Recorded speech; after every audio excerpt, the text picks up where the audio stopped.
Now, this is a great section, so I'm going to basically run the whole thing. Even though I hate to run the back and forth between people, but the question that he poses and how the answers that come up are really interesting. Let's see if he answers it. I will. Don't worry about it, Mark. Don't worry about it. Don't worry about it, little Marco. I will. All right, well, let's hear Big Don. Don't worry about it, don't worry about it, little Marco. Gentlemen, gentlemen. You ought to show up. Gentlemen, you gotta do better than this. This guy has the number one Mr. Trump, may I ask you, absentee Mr. record in the Trump, I'd like United to ask you a States. policy question. Doesn't show Your up to proposed vote. tax cut. That's why the people in Florida do not like him. Mr. Trump, your proposed tax cut would add $10 trillion to the nation's debt over 10 years, even if the economy grows the way that you say it will. You insist that you could make up for a good deal of that, you say, by cutting waste, fraud, and abuse. Correct. Like what? And please be specific. Department of Education, we're cutting Common Core, we're getting rid of Common Core, we're bringing education locally. Department of Environmental Protection, we are going to get rid of it in almost every form. We're going to have little tidbits left, but we're going to take a tremendous amount out. We have various other things. If you look at the IRS, if you look at every single agency, we can cut it down, and I mean really cut it down, and say the waste, fraud, and abuse is massive. Larry Kudlow, great guy, everybody respects him, said my plan for taxes and tax cutting is the best by far of everybody. Now, this is what kills me.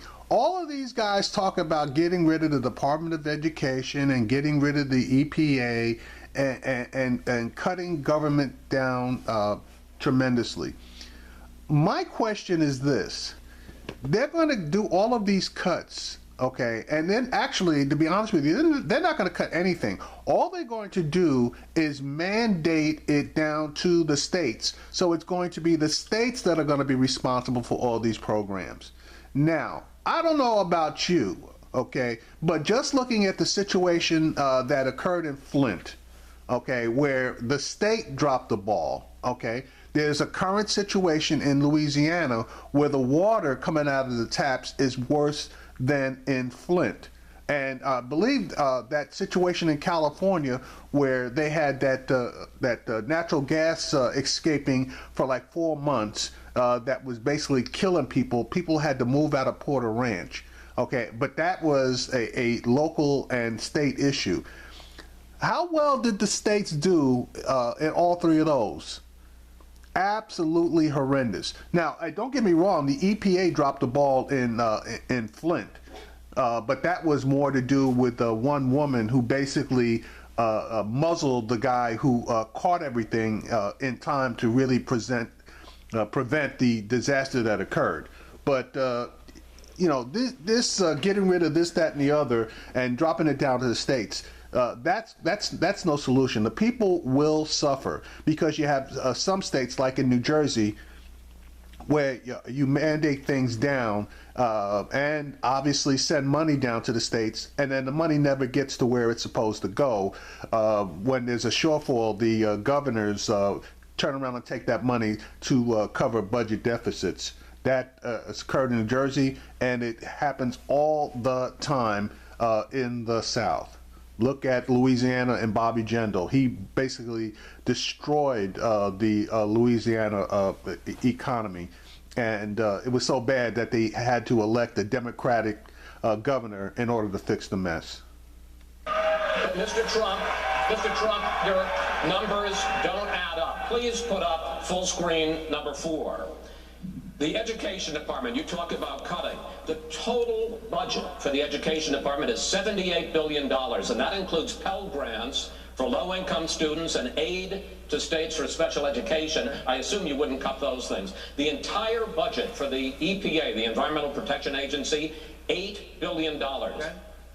The deficit this year is $544 billion. That's more than $500 billion. Your numbers don't add up, Let me sir. explain something. Because of the fact that the pharmaceutical companies are not mandated to bid properly, They have hundreds of billions of dollars in waste. We don't bid properly. We don't have proper bidding procedures. The reason we don't is because they take care of all of the senators, all of the congressmen, and they don't bid. They don't go out to Mr. bid. Trump? Take a look. Excuse me. You're talking about hundreds of billions of dollars. No, you're not. If we went out to the proper bid, of course you are. No, you're not, sir. Let's put up full screen number 2. Trump is busted. I absolutely had to do this section because they busted Trump's ass. You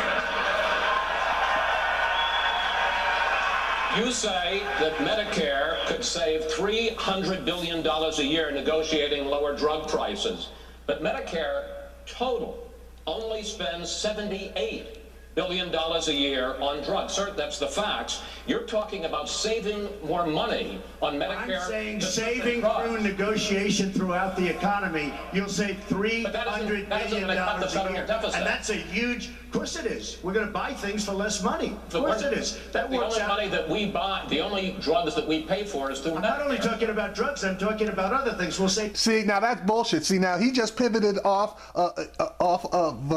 drugs, but he said we would say $300 billion a year on negotiating drug prices, etc. He did not say total across the board on everything. He said drugs. And now in this section, he just expanded out where the $300 billion is going to be saved. And be honest with you, even there, I think that's a crock of bullshit. But he's caught, and he doesn't want to give up. More than $300 billion a year if we properly negotiate. We don't do that. We don't negotiate. We don't negotiate anything. Can I? No, I promise I'll get to you in a moment, sir. Senator Cruz. See, so Donald Trump was caught on that one. And Wallace followed up, but I got to give it to Fox. They were ready for Donald this time.